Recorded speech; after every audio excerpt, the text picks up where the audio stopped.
началото на работния ден, след организиращ преход до горния Комин. Почваме да се занимаваме с скално катерене за тинейджери на Комините. Ето това е Тур Рошевото, 60 метра височина. Хлопетата ще катерат 30 от тях.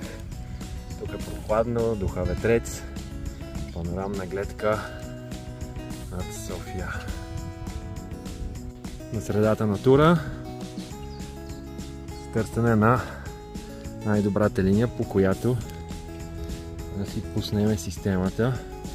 Ходиме и търсиме да видим. Ето клинове, такива площадка, другата страна също, така че ще намерим най-доброто място за най-силното изживяване.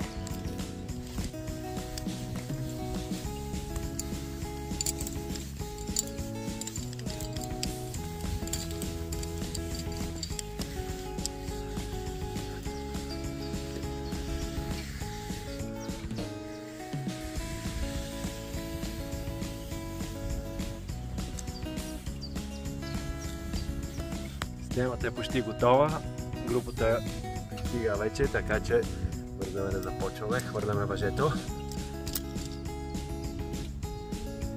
и се спускаме долу в средата на нищото. Снимаме на скалата на няколко ленти и карабинери. Това очаква и нашите смели тинейджери.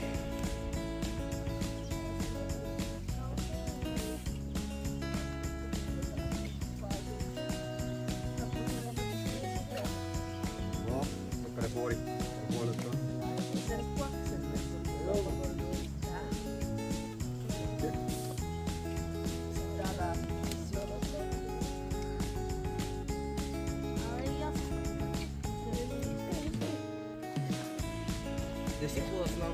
Не пускаш с по-голям съм учава. Ти си по-голям. Аз съм 18 лай. А, не, по-голям.